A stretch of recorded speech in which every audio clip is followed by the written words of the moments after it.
Hey everybody, what's up? Greg Olsen back again. And while we are hard at work preparing for the full launch of our You Think platform, we have a very special piece of content this week to keep things rolling.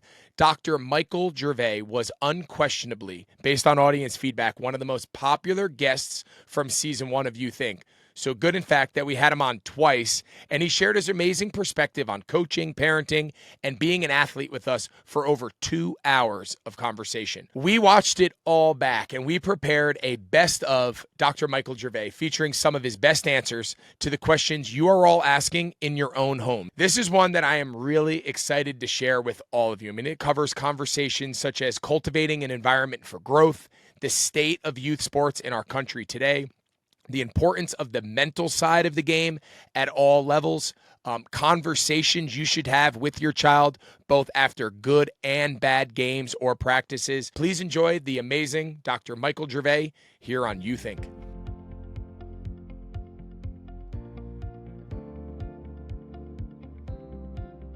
When you talk to Russell Wilson, I had a time to spend with him last year and really see behind the curtain and just his approach and his mentality and all that.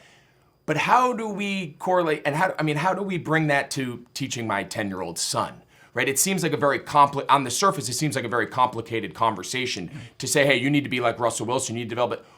How do we start implementing mindset and approach and all of those characteristics through youth sports at a young age that are applicable and that are developmentally appropriate? I love this question because two parts.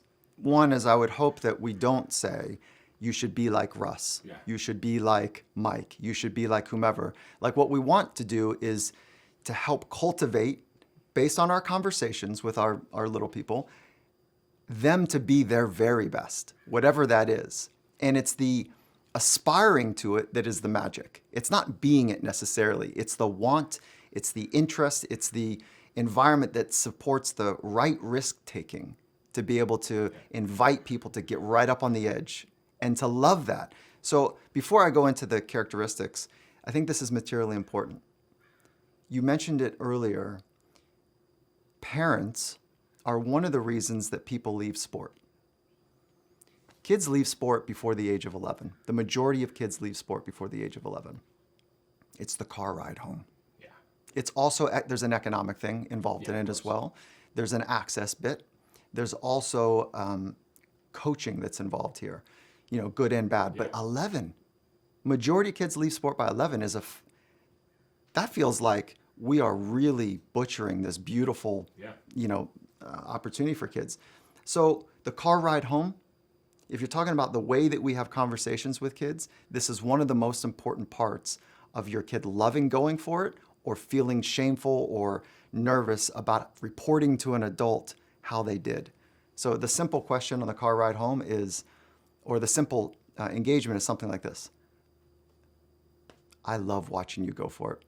You know, I just think it's so much fun to see you try to figure it out. You know, what did you try to figure out in today's practice or today's game? As opposed to, how many points did you score? Yeah. Did you notice that Johnny scored a couple points? Yeah. Did you notice that Jane actually was able to do the double and you're still at the single? Like, what do you think that's going to happen?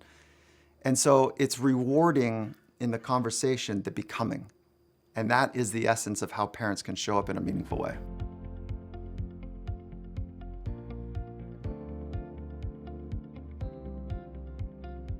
There's this idea of structured learning versus guided discovery. Okay, now this is a model. Yeah. So structured learning is I'm going to teach my child how to, let's do basketball for just a moment. Yeah. Tuck my arm in, snap it, and then leave it at 1 o'clock. And do that over and over and over again. And this is what a good shot looks like. Yep. And let's get our 10,000, 20,000 reps in it. The research is not 10. It's popular culture that it's the 10. Malcolm Gladwell book started the whole 10,000 hour and all of that. Well, it's born on the original research of Dr. Anders Ericsson. Okay, yeah. And when you look at the research, it's more like 17,500 to 20,000. Really? Yeah, but 10,000 sounds it was a little more catchy. It's good. So it anyway, sold a lot of books. Mastery is a further extension of it. But anyway, structured learning is that mechanism. Guided discovery is, hey, Susie, you want to learn how to shoot? Yeah, great. All right, there's the ball, there's the hoop. And maybe you'll lower the hoop so it's a Yeah. 6-foot hoop or Right. whatever it might be. And then say, great, see how you do. Yeah. Figure it out. That's guided discovery. So structured learning, the kid will get better faster. Okay? Over time. Guided discovery takes longer, but they know this angle, 2 hands, 1 hand. So they're explorers now.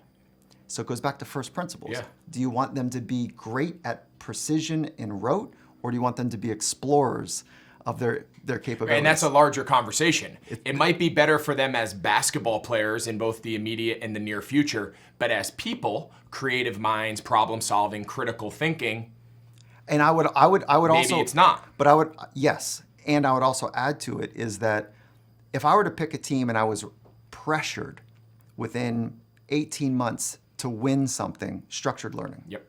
But if I am saying, okay, listen, 36 months, 5 years, 10 years, where do I want to lay my bet? Guided discovery.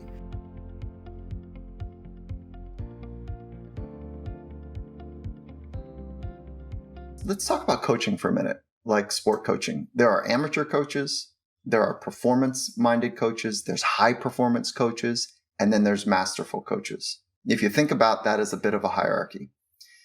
And there's no research in science about what I'm about to say here, but this has been my experience, is that amateur coaches, they talk a lot. My God, they talk a lot. And they're not that accurate, right? They're amateur. They're still kind of new at this. Performance coaches, they still talk a lot. They're more accurate, but they're still talking a lot. High performance coaches are incredibly accurate, and they've got a little bit more questions than they do talking. So they ask, they're trying to figure things out. And what I've noticed that coaches that have truly mastered the craft of pulling the best out of somebody else, they are full of questions.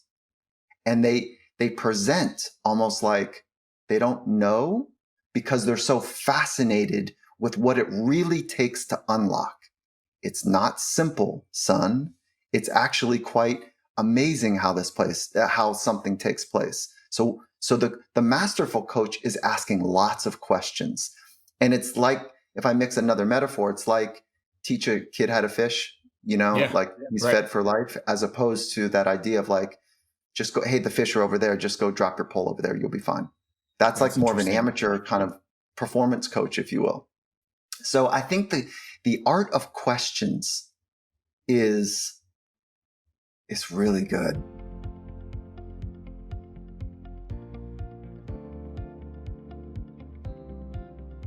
You and I will share an insight here.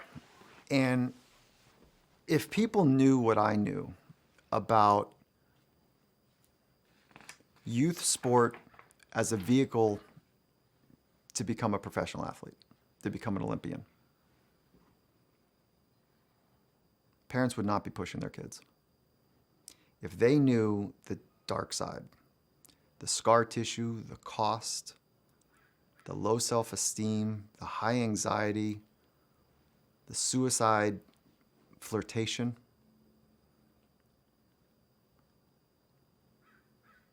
if they knew what I knew, I feel it now because there is pain when we push.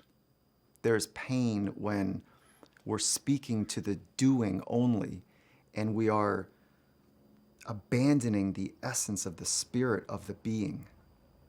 And kids get lost. So first, I just want to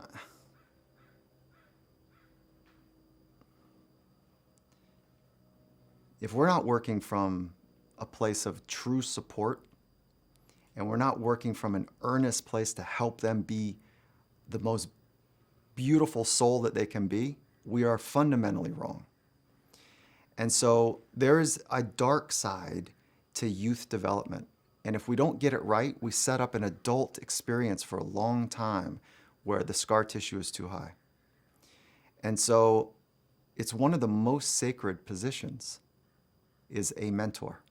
And that's really what we are, is we are mentoring and shaping and being a resource for what success looks like as a being. Mm-hmm.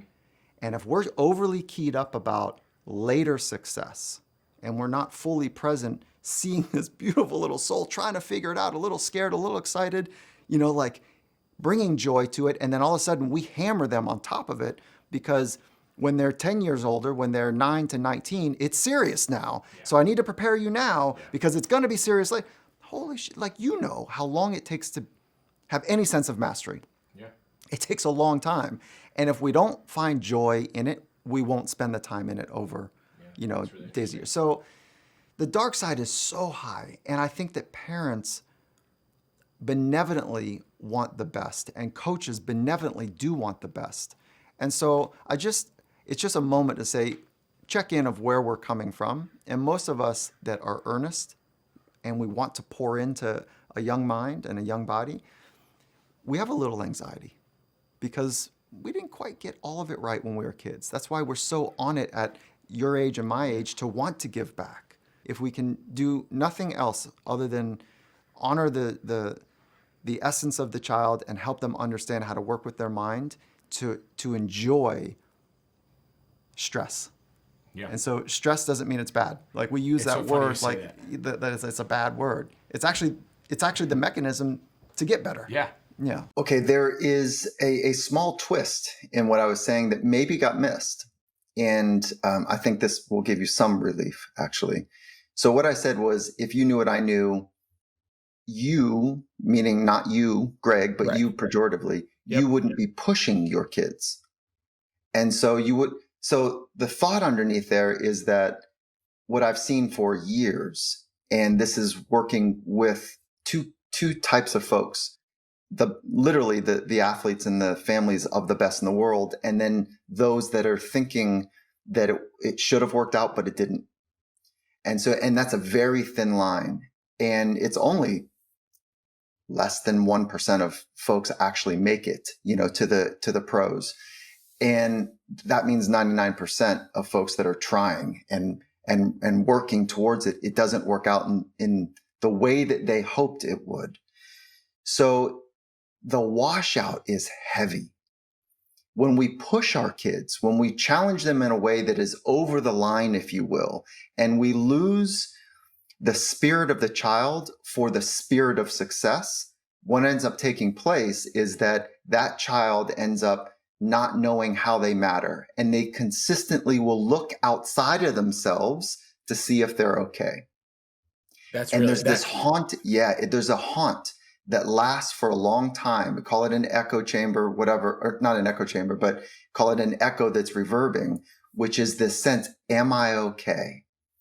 And when we externalize that, when we look to others or we look to accolades or recognition or money or fame or the car we're driving or whatever it might be to see if we're okay, it becomes problematic. So that's when we push too far and the outcome, or quote unquote, the success, the external success is bigger than the spirit of the person.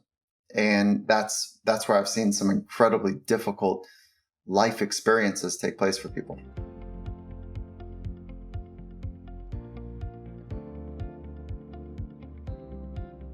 So I am a big proponent of making kids do things that everyone thinks are a little outside their capabilities. How do you find that? Great. Okay. It's actually not complicated.